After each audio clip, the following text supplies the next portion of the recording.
The next tool to dig into will be this keyword cluster tool. You'll click on it, you'll create a project name. We'll just go with SirLinksALot, our parent company. And here you'll be prompted to input competitors.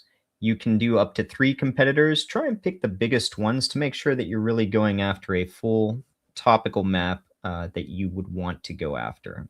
We'll just do a couple here.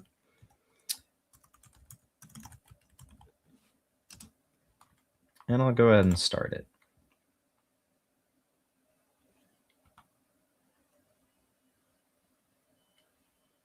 What this will do is pull starting at 1,000 keywords that both rank for, that you would want to rank for as well as where they rank, current volume, CPC, etc.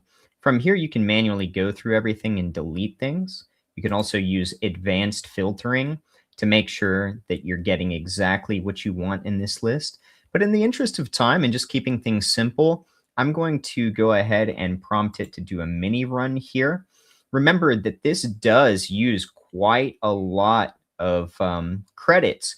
This is the most labor intensive of all the tools, but you only have to do it once right at the beginning in order to get a full spectrum topical map. If you go to large or custom, this is definitely going to take a lot of credits and quite a bit of time to populate. I'll go ahead and start with a mini, and I won't delete anything out of here. If this is overwhelming to you with the advanced settings, that's fine. Just input your competitors and go from there. We'll start it here.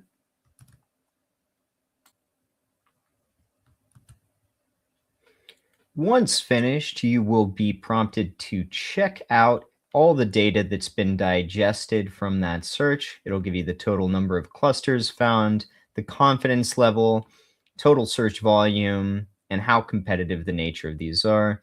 You can check things out via Kanban, cards, table, you name it, whatever your preference is. High confidence has strong overlap between the keywords. You've got moderate overlap and weak overlap, but just the same, something to note worth going after any of these, obviously starting with the stuff in green. You can click down and see what kind of overlap is going on between all of these search queries for the parent topic. And once ready, go ahead and just click Create the Article Editor. Be prompted to go directly to an editor where you can start writing to target these specific keywords.